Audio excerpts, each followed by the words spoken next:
Jadi teman-teman di sini, Bang Aziz ini atau bisa dibilang adalah Kak Aziz ini adalah dia currently adalah the youngest division head in Alto Network ini sendiri kan.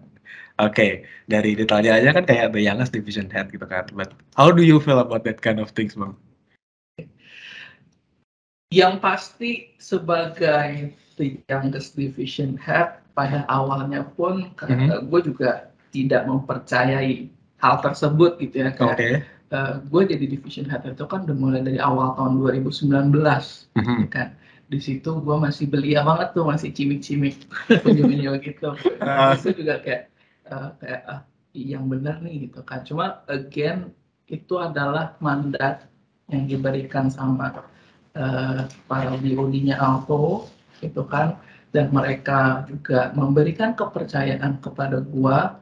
Jadi karena mereka udah memberikan kepercayaan kepada gua juga mesti menyikapi kalau diri gue itu memang pantas untuk menjadi division head. Dan kebetulan di sini tim gue juga sendiri, tim legal, tim compliance, dan dari semua head division itu juga mempercayai dan mensupport gue dengan baik. Jadi ya sekarang gue berterima kasih sih ke semuanya kan udah mempercayai, dan I'll try my best to be head of legal and compliance. It's quite, kalau misalkan gue denger tuh adalah it's quite gimana ya, kayak kesannya waduh kok luar biasa sekali gitu loh. But behind all of that sebenarnya adalah ini sebuah mandat dan kepercayaan gitu kan jatuhnya. Betul. Jadi ini gue anggapnya juga sebagai challenge gitu kan. Di my experience gue sebelumnya memang gue mungkin belum di tahap senior level gitu ya. Cuma memang gue udah dikasih kepercayaan juga waktu itu untuk memanage beberapa people di bawah gue. Sampai akhirnya ketika di Alto, level gue pun naik satu level, sampai akhirnya gue masa probation segala macam, dan akhirnya Yodi memberikan challenge dan kesempatan buat gue untuk menjabat sebagai head of legal and compliance. Quite amazing story dari Bang Ajis ini ya. But talking about the youngest apa from the side of the age juga ya. Sorry guys. Kadang kan juga ada namanya ketika kita berhadapan dengan kepala divisi lain atau head of division lain, yang namanya generation gap atau mungkin istilahnya itu experience gap. Itu pasti kan ada lah gitu kan.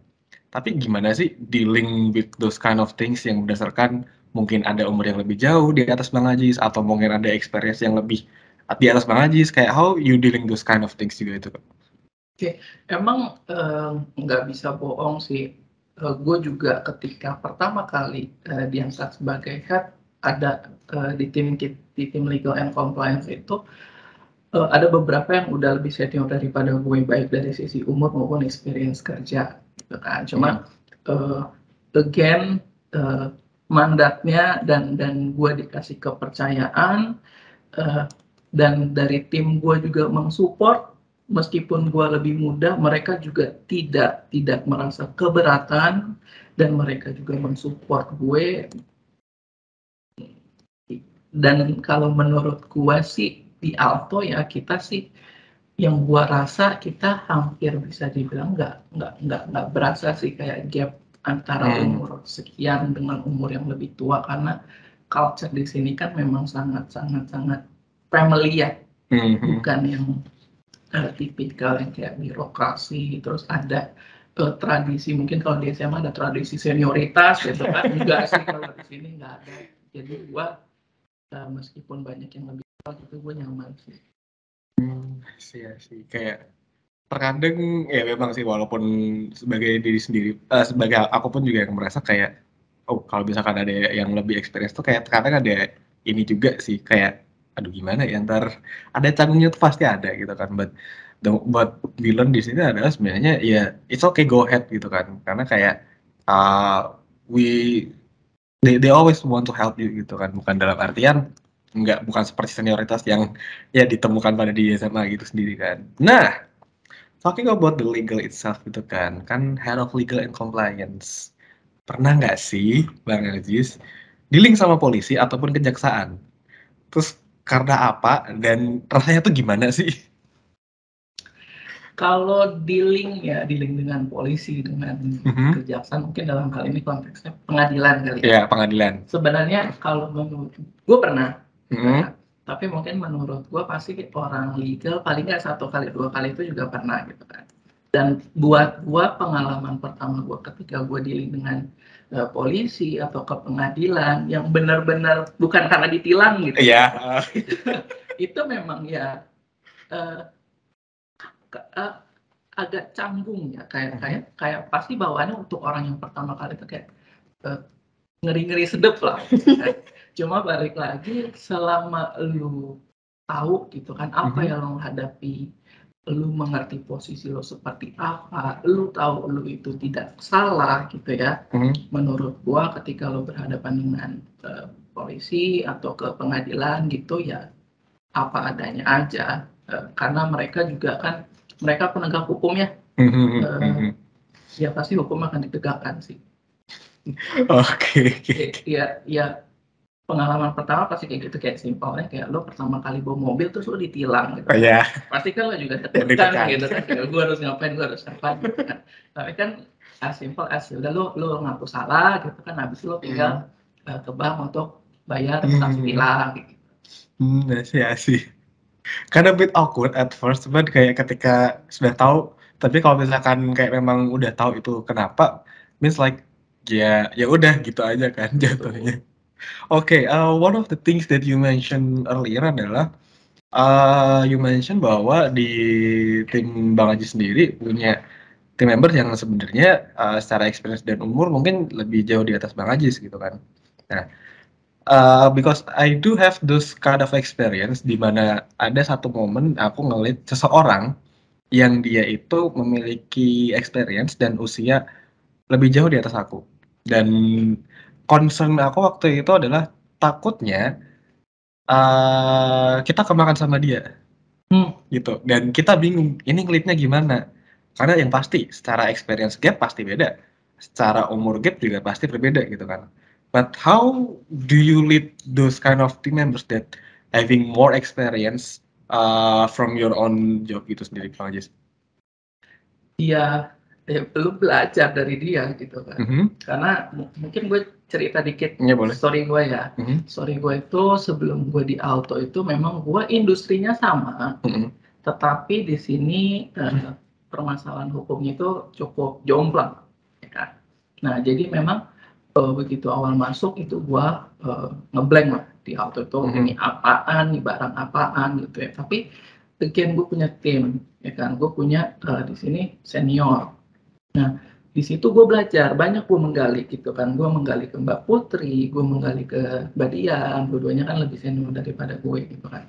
Dan abis itu ya udah lu dari sisi ilmunya lu gali gitu kan, habis itu dari sisi pertemanannya juga lu mesti cari cara gitu kan, gimana caranya berteman dengan kedua orang ini tuh. Karena permasalahan menurut gua ketika lu ngelit orang yang lebih senior daripada lo itu adalah dari ilmu sama dari yang tadi gap umur, ya kan. Nah jadi pendekatannya itu dua, pendekatan dari sisi ilmu sama pendekatan dari sisi personalitinya.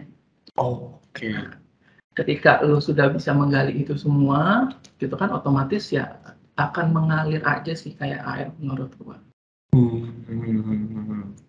Personal approach is very important ya untuk, I mean this applies to every kind of aspect juga kan.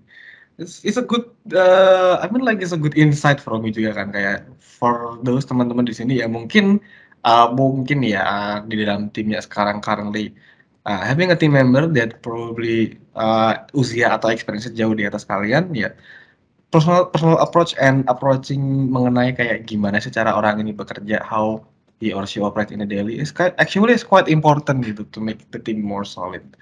Okay. And also, oh ya, Bang Ajis ini lu udah 3 tahun belum sih Bang di Alto? Gue jalan 4 tahun. Oh jalan 4 tahun. Oh September besok 4 tahun. Oke. Nah, menjelang 4 tahun nih mau di Alto, dan sekarang kita pun juga ngalamin banyak banget nih transformasi yang terjadi di Alto nih. Yang menarik nih dari transformasi ini kan pasti ada ceritanya gitu kan, atau mungkin ada journey-nya gitu kan. Apa sih selama 4 tahun ini ada nggak sih yang menarik dari journey-nya Bang selama 4 tahun di Alto ini Bang Ajis, dan kenapa ini? Journey banyak menurut gue transformasi Alto dari pertama kali gue masuk sampai sekarang itu banyak banget yang berubah. Salah satunya ya ini gitu kan, kayak dari sisi people and culture, terus dari sisi HCM-nya juga kan kayak mungkin sebelumnya kita nggak pernah nih ngadain yang acara-acara event-event yang kayak gini, terus town hall yang tiap 1 quarter sekali gitu kan. Ini tuh banyak banget sih dari sisi people, culture, environment dari Altonya juga perubahannya banyak. Terus kalau dari sisi bisnis kita juga udah mulai berkembang gitu kan, karena kita juga tadi Lana sempat mention kita ada rebranding, dan tadinya kita adalah switching doang gitu kan. Sekarang kita udah rebranding ke Simple Payment Redefine, karena kita udah berkembang nih dari switching aja jadi payment infrastructure provider gitu ya. Jadi kita mulai dari bisnisnya berkembang, dari sisi legal pun berkembang juga banyak. Yang awalnya mungkin kita punya agreement A, B, C, D, E, F, G, itu kita udah mulai simplifikasi agreement gitu. Kita jadi kayak punya umbrella agreement, habis itu nanti ada anak-anaknya. Kalau dulu kan mungkin satu PKS, satu produk, satu PKS gitu kan. Sekarang udah kita melakukan simplifikasi, terus dari sisi compliance juga banyak kemajuannya gitu ya. Kita jadi lebih comply. Terus kita juga kayak punya matriks resiko whatsoever, mungkin nggak terlalu detail gue bahas di sini kan. Iya. jangan. Ya, banyak sih, dan bagusnya semuanya mengarah ke hal-hal yang bagus. It's a good thing juga ya, karena I also remember juga I join in Alto itu di 2020. Pada saat itu tim legal itu hanya 3 orang, yaitu Bang Ajis, ada senior legal officer kita yaitu Mbak Putri, dan juga ada Dian Valentin. Udah, itu legal tuh 3 orang aja gitu kan. Terus along the way 2 tahunan hampir gitu, sekarang udah berapa ya Bang? 6 orang ya? Sekarang kita berdelapan. 8 orang. Yeah. I mean like we are growing fast juga, and then from the change that I see from the legal and compliance team adalah yang awalnya 3 orang sekarang jadi 8 orang. I mean like it's a good things that we have more people gitu kan. Oke, dan thank you juga Bang Ajis. Jangan kemana-mana dulu di Bang Ajis. Habis ini kita akan ada discussion juga ini. Tapi sebelum itu aku akan pindah dulu nih ke salah satu speaker kita nih. Ya, jadi ada salah satu speaker kita yang udah hadir di sini. Halo Rehan. Ya, halo. Hai, gimana kabar nih kamu, Han? Good, sehat hari ini. Alhamdulillah. Oke, ngomongin about Rehan nih. Nah, Rehan ini adalah currently he is a compliance officer in Alto Network. Dan ini adalah fun fact-nya Rehan ini. Yang sejujurnya pun gimana ya? Ketika aku ditanyain soal topik ini tuh pasti arahnya tuh ke sini gitu kan. Karena kan Rehan kan dirimu kan fun fact-nya Rehan adalah nggak percaya stigma anak HI pasti jadi diplomat. Why? Jadi ceritanya dulu pas gue kuliah, gue masih maba, masih unyu-unyu banget nih. Yeah. Jadi gue nongkrong sama senior gue, ceritain di hari pertama. Lu masuk HI apa sih motivasinya? Ada nih temen gue nyeletuk, gue pengen jadi diplomat lah, masa anak HI nggak jadi diplomat? Ceritain panjang lebar, kalau sejarah anak HI itu kecil cuy, kalau mau masuk jadi diplomat hanya 5% doang. Dan itu dibuktiin dulu ketika lu tes Kemenlu, 1 Senayan penuh buat ujian doang. Jadi ya dari pertama gue masuk, gue belajar nih, berat nih kalau bersaing di sana, dan memang gue tidak terlalu interest juga sih menjadi diplomat dulu. Tapi dengan banyak cerita-cerita ya, ya udah, selain diplomat ternyata anak HI juga bisa nih kerja korporat, bisa juga nih kerja di bidang-bidang yang emang relevan sebenarnya dengan bidang keilmuan kita. Makanya gue sekarang mencoba peruntungan di Alto seperti itu. Oke. Karena emang bener sih ya. Berarti lu itu kan lulusan HI ya kalau nggak salah. Nah, ketika misalkan gini nih, stigma yang gue dapat dulu nih dari zaman gue dulu banget. Kalau mau jadi diplomat tuh pasti kuliahnya di HI. Itu yang terjadi gitu kan. Cuman along with that you said, ketika bener juga sih. gue tanya teman gue yang lulusan HI, ternyata ya lu mau jadi diplomat aja, lu tes di Senayan sebegitu banyak orang dan itu nggak semuanya keterima gitu kan kayak, wow, oke. Dan fun fact lagi nih, kalau Aha. ke Kemenlu sebenarnya lebih banyak anak hukum daripada anak HI. Oh, oke. Jadi memang ya gantian lah, gue ambil jatah kerjaan kalian ya. Oke, oke, oke, oke. Oke, nah Rehan ini juga mention kuliah di HE, tapi pernah juga nih jadi business development intern. Nah, terus sekarang jadi compliance nih. Ini apa yang terjadi nih? Alat-alatnya tuh di mana ini? Oke, jadi kalau gue cerita sedikit sih Mhm. dulu, gue sempat intern di salah satu venture building dari Belanda. Tapi Mhm. gue tuh lebih banyak ngomong sama regulator, Mhm. sama government, sama NGO. Gue disuruh minta pendapat mereka gimana ngebuat startup yang bagus. Nah, dari situ jadi nilai jual gue nih ketika interview. Hmm. Sebenarnya gue tuh udah biasa nih ngomong sama regulator. Gue memang bisa banget melakukan lobbying, bisa berkomunikasi yang baik, dan gue bisa nih kalau lo perlu sesuatu gue yakinin ke mereka biar bisa dibawa kepentingan kita. Itu sih salah satu nilai jual yang pas gue bawa ketika interview. Oke, oke. Itu berarti internship itu is it in Indonesia? Iya, di Oh iya. Indonesia tapi perusahaannya di Belanda. Oh, perusahaannya di Belanda. Uh, So, jadi itu lebih sering ini nggak sih, tektokan sama orang luar gitu nggak sih? iya, lebih banyak bulenya. Oh, oke, sih. Nah, terus gini deh, karena kan itu kan bukan, let's say, itu adalah perusahaan luar gitu kan, dan culture-nya pasti beda, pasti. Nah, kan setelah selesai internship ini, if I'm not mistaken, kamu langsung apply di Alto, kan? Yes, benar-benar. Nah, from your previous company into Alto company, pasti ada namanya itu adalah culture shock atau beda culture gitu, dan beda juga cara kerjanya mungkin. Nah, how you deal with your culture shock itu sendiri? Jujur gue kalau ngomong culture shock pasti ngalamin, dan ya lumayan berat sih di 2 bulan pertama karena dari kita ngomongin startup jadi perusahaan yang udah stabil gitu loh.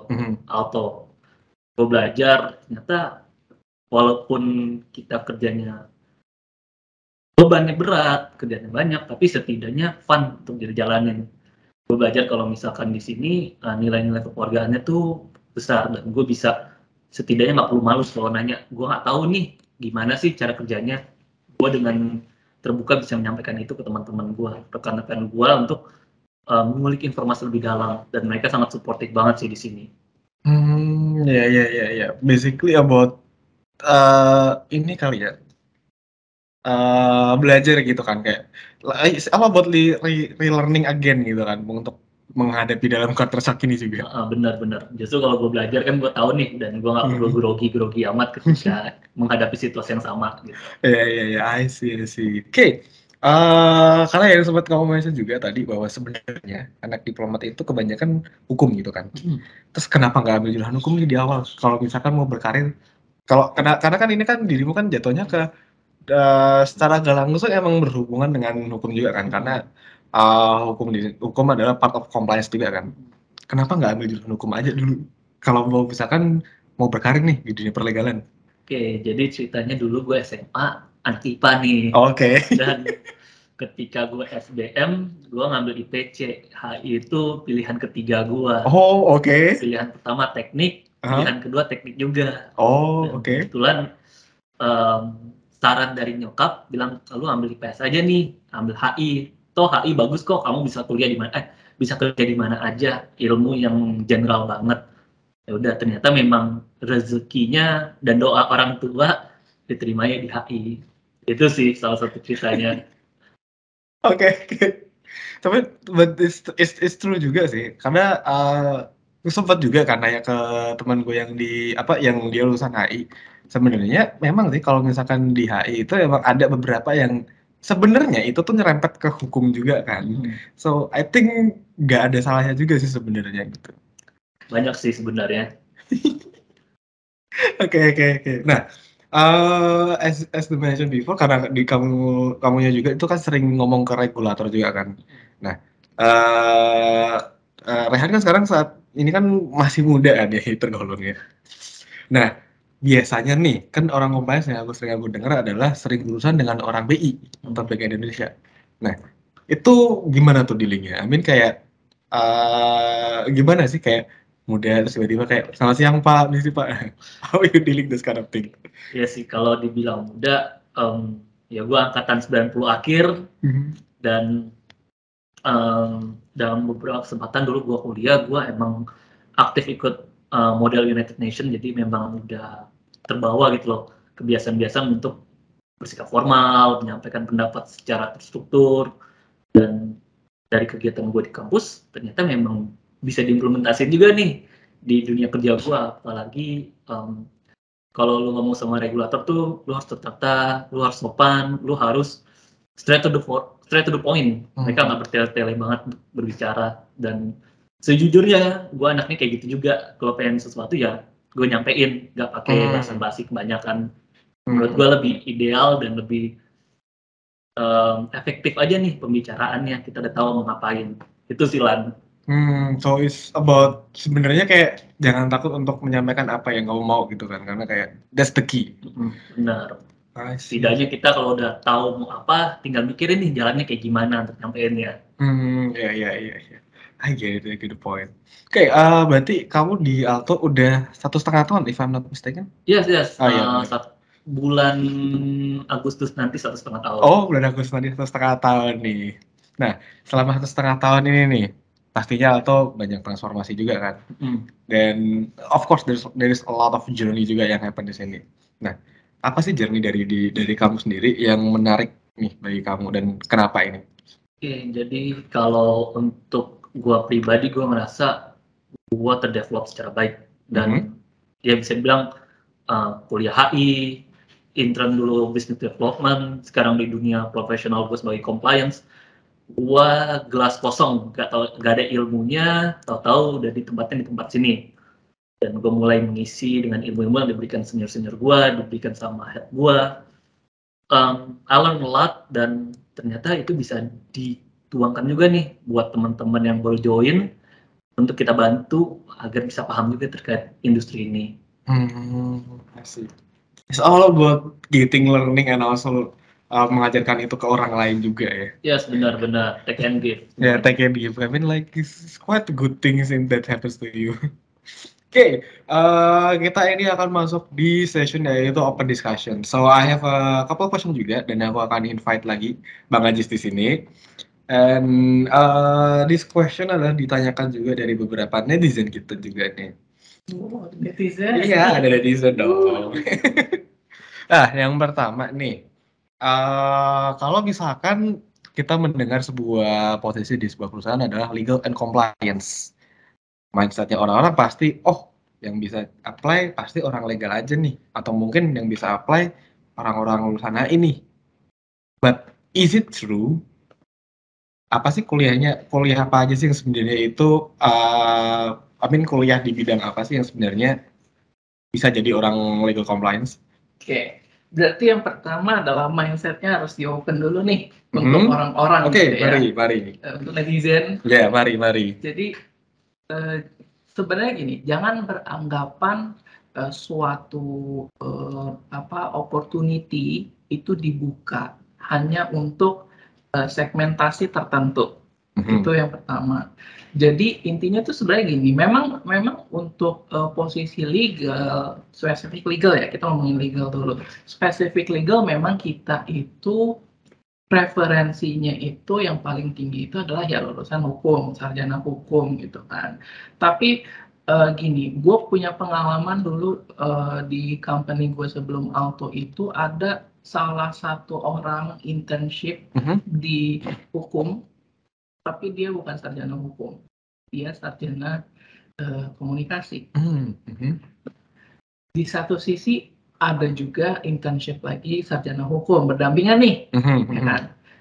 Otomatis stigma kita sebagai orang yang bekerja di departemen hukum, anak hukum pasti better lah gitu kan, kayak baca dokumen, ngerangkai surat, ngerangkai kata-kata, anak hukum pasti better lah gitu kan daripada anak komunikasi gitu ya. Tapi ya ternyata si anak komunikasi ini dia bisa loh, maksudnya menyamakan posisinya dia, menyamakan kapasitasnya dia untuk memahami dokumen hukum, habis itu resiko hukum dengan si anak hukum itu sendiri gitu kan. Nah, jadi sebenarnya apakah anak non-sarjana hukum bisa jadi lawyer? Memang bisa, tapi kami sebagai lawyer atau in-house legal gitu ya, hukum yang apply ke kami.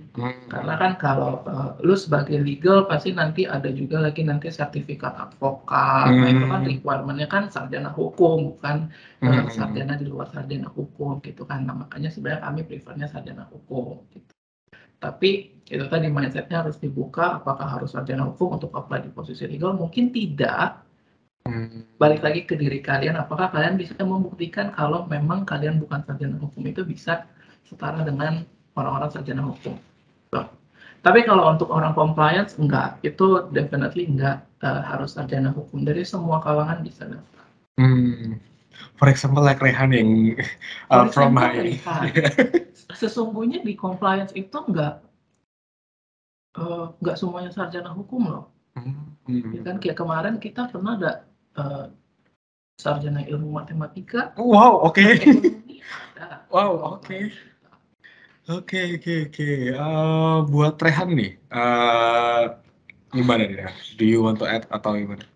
Ya sih, gue sepakati selama lu punya semangat, lu punya cita-cita buat belajar, ya doable untuk melakukan itu semua. Tapi paling kendalanya tadi kalau misalkan memang ada persyaratan yang mutlak, ya mau nggak mau kita adjust lagi. Toh bisa tuh kuliah lagi 4 tahun ambil sarjana hukum kalau memang ada niatan di sana.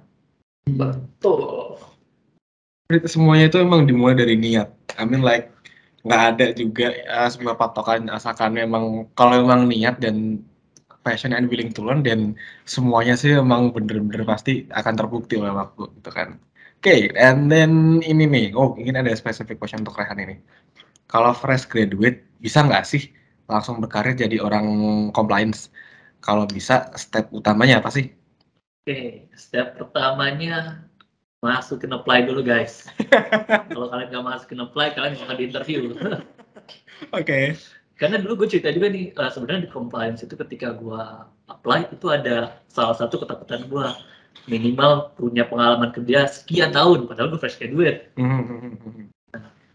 Gue memberanikan diri lah untuk apply, walaupun memang gue tahu nih kemungkinan besar akan ditolak. Cuman ternyata dari CV gue ditindaklanjuti untuk interview.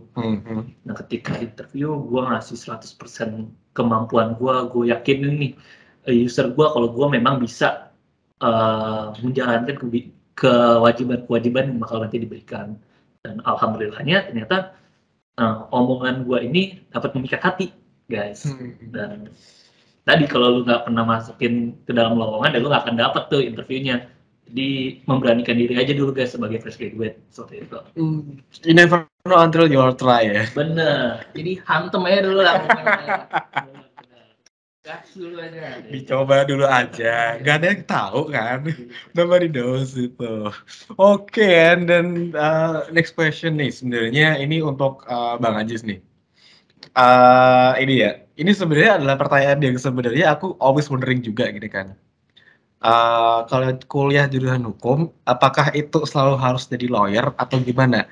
Karir pathnya tuh apa aja sih? Karena ini juga yang terjadi di aku sendiri gitu kan. Karena bokap gue sendiri pun juga dia magister hukum sekarang, tapi memang dia adalah PNS.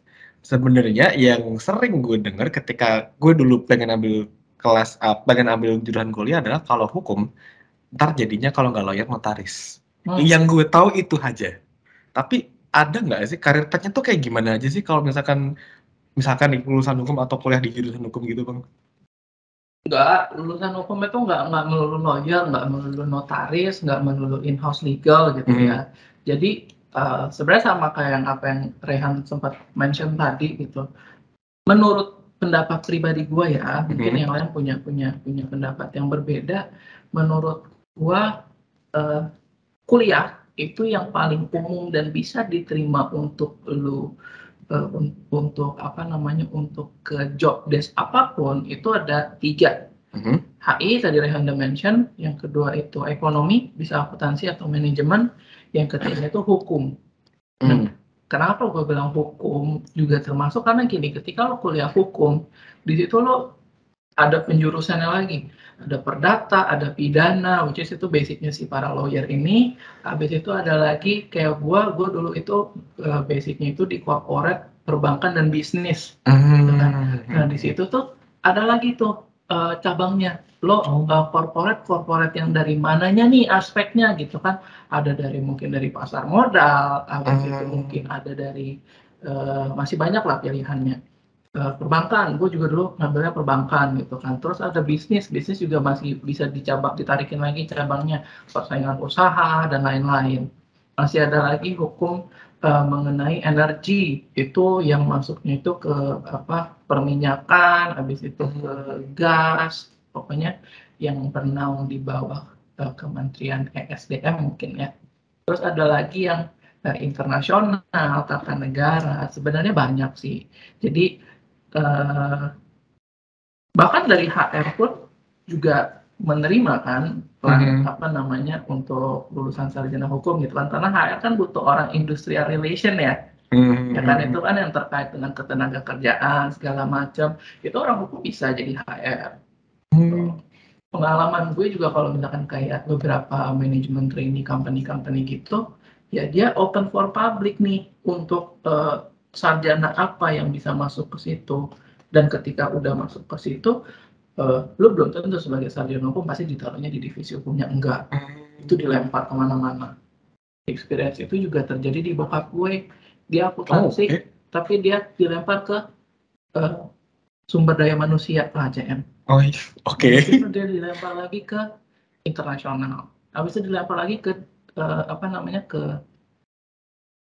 kalau di kita mungkin kayak yang bagian untuk mengedukasi training ya HTM juga sih ya.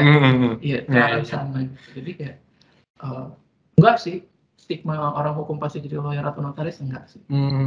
Ternyata setelah bagian sejarah tuh kayak luas juga ya ternyata. I mean kayak bahkan aku pun juga baru tahu gitu loh, kalau misalkan ke hukum korporasi itu ada lagi, terus kesini tuh ada lagi kayak oke.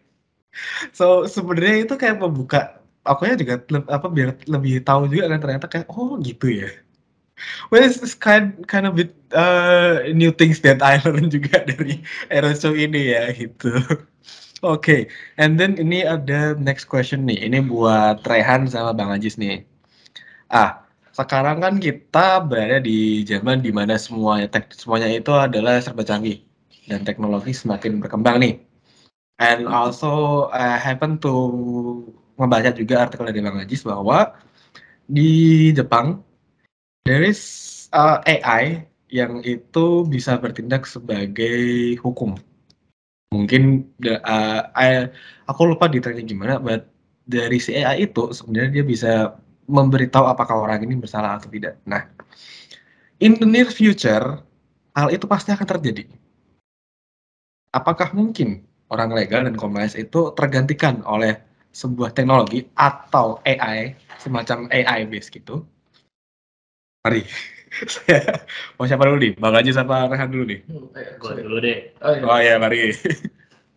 Menurut gua, dengan adanya robot mungkin kita terbantu nih kegiatan sehari-hari. Cuman pribadi kapasitas robot tuh terbatas. Mungkin kalau kayak pemenuhan dokumen, checklist dokumen, ya itu bisa lah pakai AI, robot, apapun itu bentuknya.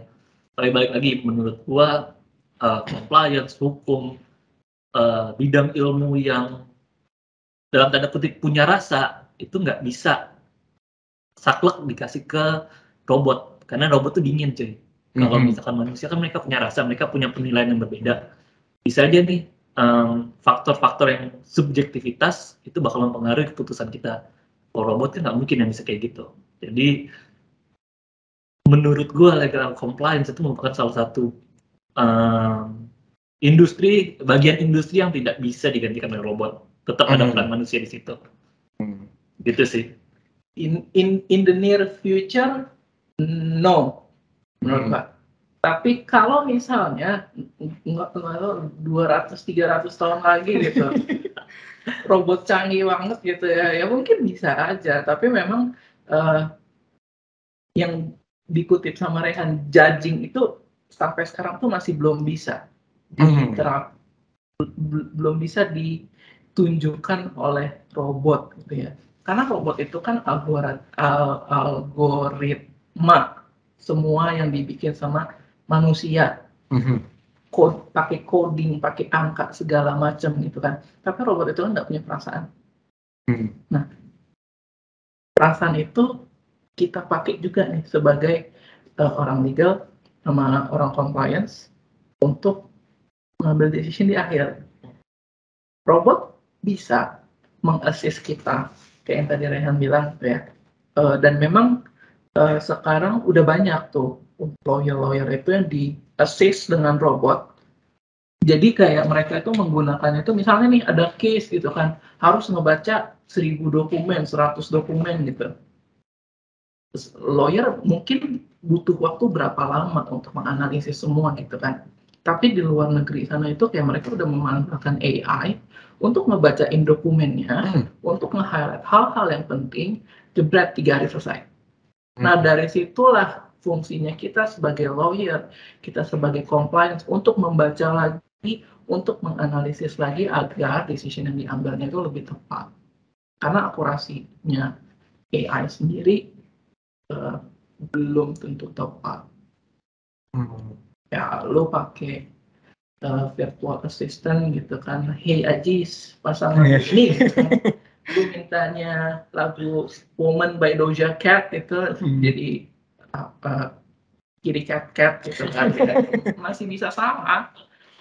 Yeah. I mean it's true bahwa what if I mean like the what if situation kayak what if itu terjadi gitu kan. But sometimes Rehan dan juga Bang Aziz juga bilang sih, you cannot ever take the feeling equation, you cannot ever take the feeling from the equation, karena kayak terkadang diperlukan memang manusia juga sih untuk mengambil keputusan itu.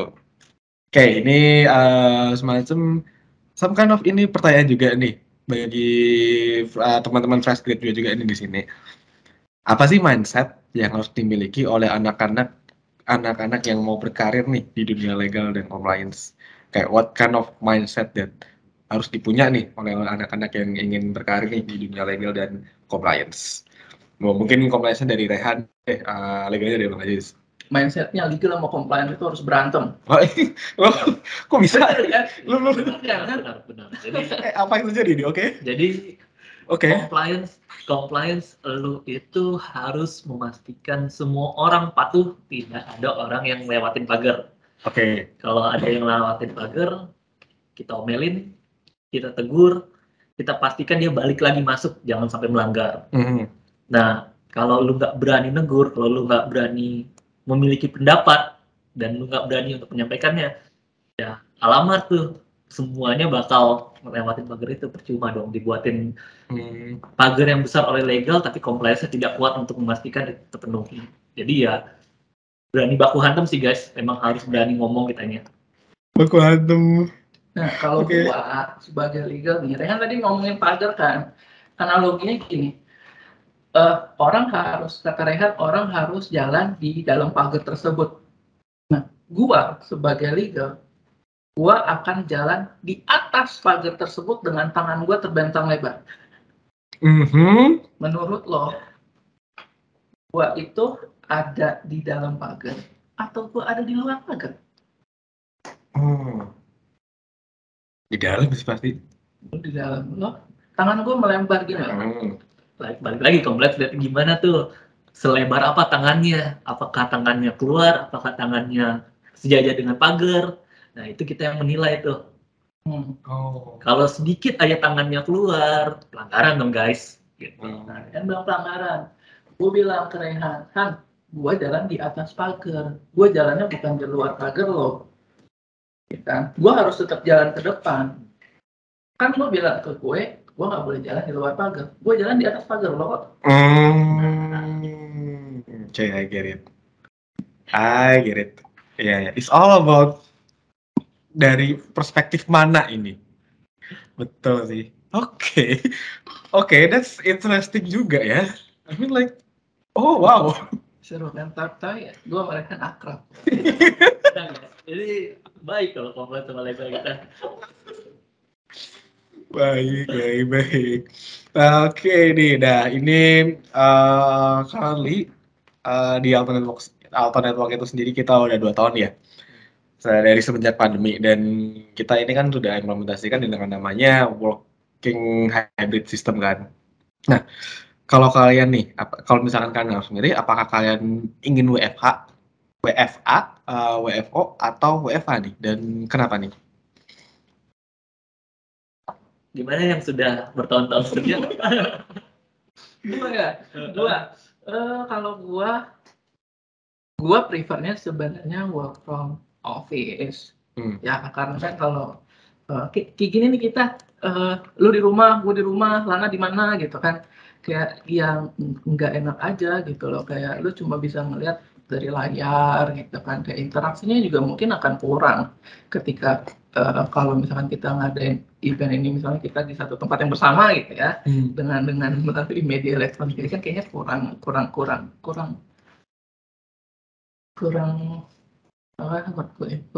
intim aja gitu loh. Oke. Kalau gue sih lebih senangnya WFO ya, cuma memang bukannya WFO itu ya kita tahu Jakarta macet, polusi di mana-mana gitu ya. Ya itu aja sih yang bikin duka kalau misalkan kita kerja di Jakarta. Tapi ya kalau ditanya gue tetap pengennya WFO sih. Oke. Rehan? Kalau gue jujur gue suka hybrid sih. Pertama kayak Bang Adis, gue perlu feel juga nih kalau ketemu orang, cuman gue gak kuat kalau ketemu orang tiap hari. Oh iya. Boncos, polusi, macet, stres itu udah gak bisa terhindari dari Jakarta. Tapi gue seneng kalau misalkan gue dapat space waktu untuk kerja ngadep pantai, gue kerja ngadep rumah, terus setidaknya gue bangun tidur, setidaknya langsung laptopan, nggak perlu mandi dulu. Nah itu benefit dari WFH sih. Tapi tetap gue pengen tetap beberapa kali lah, jangan sering-sering ke kantor. Setidaknya gue bisa engage lagi nih sama teman-teman di kantor, nanya kabar, tahu bagaimana situasi mereka. Itu sih benefit dari hybrid. Tapi ya kalau misalkan lu hybrid atau WFH gitu ya, kamu tadi bilang belum mandi langsung buka laptop gitu ya. Tapi kalau misalkan ini nggak tahu pengalaman gue ya. Iya ya. Gue waktu WFH itu bangun pagi gitu ya, terus ya doing my activity lah. Terus itu gue mandi, gitu kan? Gue mandi terus pakai baju agak rapi gitu, walaupun gue sekarang pakai kaos oblong gitu ya. Gue pakai baju agak rapi gitu. Terus gue di depan laptop kerja, itu akan lebih efektif loh, maksudnya lebih berasa keinginan lo kerja itu lebih tinggi gitu dibandingkan kalau lo mandi pasti bawa kali. Bahkan sih gue harus mandi guys, kalau enggak lo betul sih, itu gue pernah mencoba juga ketika di rumah. Gue kerja, gue bangun langsung kerja, pas gue bangun mandi dulu baru kerja dari rumah. Lebih enak kalau udah mandi dulu. Cepet stresnya lagi kalau lu mandi. Bener, apalagi kalau lu mandi sehari sekali doang, 2 hari sekali. Nah, itu guys, jangan deh. Stresnya 2 hari sekali. 2 hari sekali.